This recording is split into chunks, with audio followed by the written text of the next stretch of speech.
कधीच नाही चुकणार तुमचे फेवरेट टीव्ही शोज झी5 सोबत, तेही एकदम फ्री। जे ती मुलगी तुमच्या स्टेटसच्या किंवा एकंदरीत कुठल्याच योग्यतेची नाहीये। तुमची बायको किंवा आमची सासू व्हावी असं काहीच नाहीये त्या मुलीमध्ये।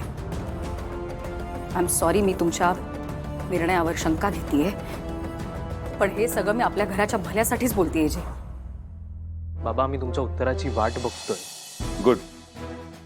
तुम्हाला मला काय वाटतंय हे तुम्हाला ऐकायचंय, ही चांगली गोष्ट आहे, पण मला तुमच्या प्रश्नांची उत्तरं द्यायची नाहीत आणि मी ती द्यावी यासाठी बांधलेली नाहीये। आणि तरीही तुम्हाला ऐकायचं असेल तर ऐका, पण त्याआधी मी तुम्हाला काही प्रश्न विचारेन आणि कदाचित त्या प्रश्नांमध्येच तुम्हाला तुमची उत्तरं मिळतील। तू स्टेटस बद्दल बोलत होतीस ना, माझा पहिला प्रश्न त्याच बद्दल आहे। तू मला त्याच मुलीचा फोटो दाखवला होता आणि तिच्या स्थळाबद्दल सांगितलं होतंस। तेव्हा तुला आपलं स्टेटस आणि त्यांच्या स्टेटसमध्ये फरक आहे ह्याचा प्रश्न नाही पडला आणि ते मॅच होत नाहीये हा विचार नाही का आला डोक्यात?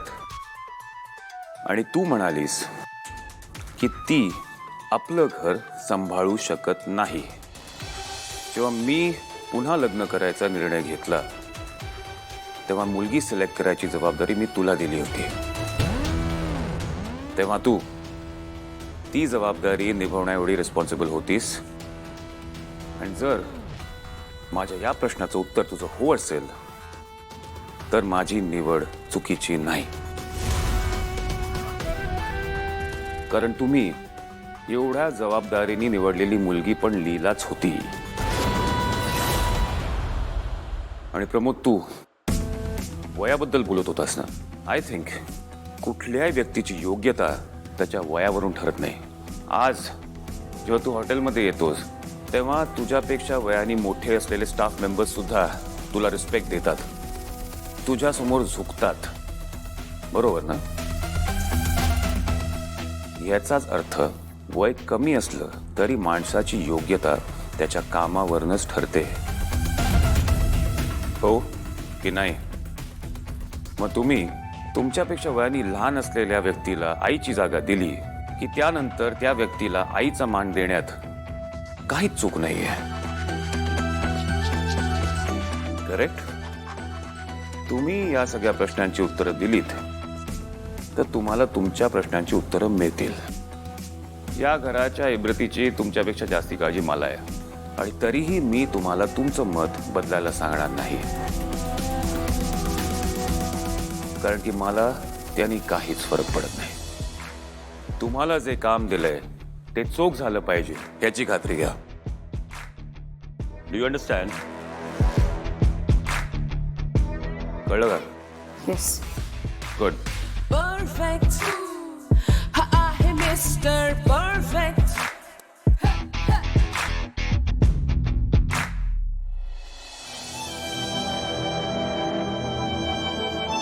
आई, तुला काय झालंय? अगं, आल्यापासून तू काहीच का बोलली नाहीयेस? हे बघ, आतापर्यंत ना तू चुकून चुका करायचीस, पण आता जाणून बुजून एवढी मोठी चूक का करतेयस?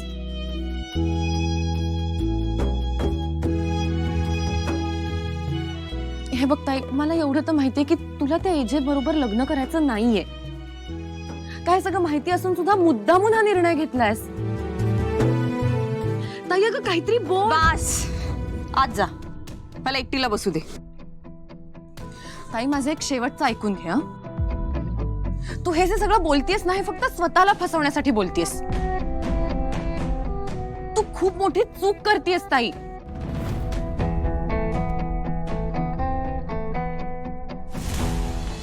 तुम्ही एजंटशी बोलून सुद्धा काही उपयोग झालेला नाहीये दुर्गाबाईंनी। आता काय करायचं? तरी आपण आपले प्रयत्न सोडायचे नाहीयेत।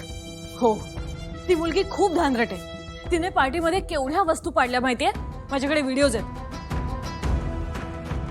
हे बघा।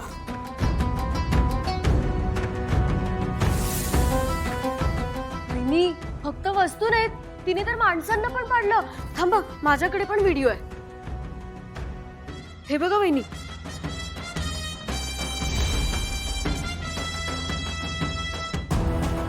नाही, ही मुलगी जर या घरात आली तर जहागीरदारांचा डोलाराही पाडायला कमी करणार नाही. त्या मुलीला या घरात येण्यापासून थांबवायलाच हवं. पण कसं?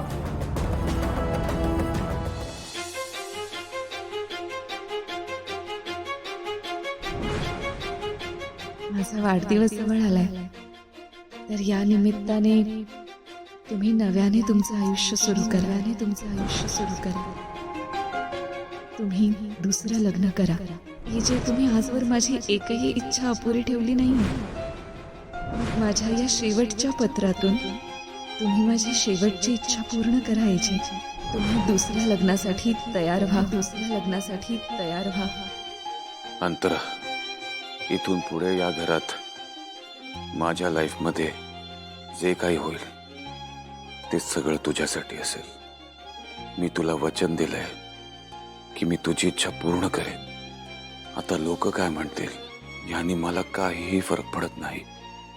माझ्यासाठी एकच गोष्ट महत्वाची आहे, ती म्हणजे तुला दिलेला शब्द.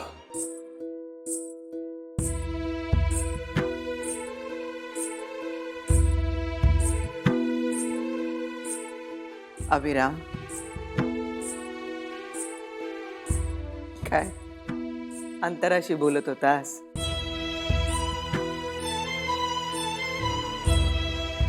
लोक काय म्हणतील याचा विचार शहाणी माणसं करत नसतात. लोकांचा विचार करून जो माणूस स्वतःवर शंका घेतो तो आयुष्यात कधीही पुढे जाऊ शकत नाही. पण कधी कधी आपण लोकांना विसरून जाऊ शकत नाही, कारण आपणही त्यांच्यातलेच एक आहोत. अभिराम, तू बस. तू बस. अरे मी बस. अरे अभि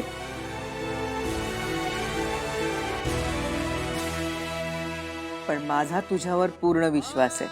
तू चुकीचा निर्णय घेणारच नाहीस. काय चूक आहे काय बरोबर आहे आई, ते मला माहित नाही. मी फक्त तेच करतो जे मला अंतराने सांगितलं. शब्द दिला तिला मी. हे बघ बाळा, तू तिच्या इच्छेखातर नव्यानं आयुष्य सुरुवात करणार आहेस, पण आयुष्य तर तुझंच आहे ना. मग त्याच्याबद्दल असा निरेच्छेने का बोलतोयस रे? असं बोलू नकोस. आणि खरं सांगायचं तर आपणही आपल्या आयुष्याचे निर्णय घेणारे कोण ना. आपण आपल्या आयुष्याचे निर्णय घेऊ शकत ना ते इतरांवर कोणावर सोपवू शकत. आपल्या आयुष्याचे निर्णय घेणारा तो आहे देव. आपण फक्त त्याचे निर्णय मान्य करायचे, स्वीकारायचे आणि पुढे पुढे जात जायचं. काय असो.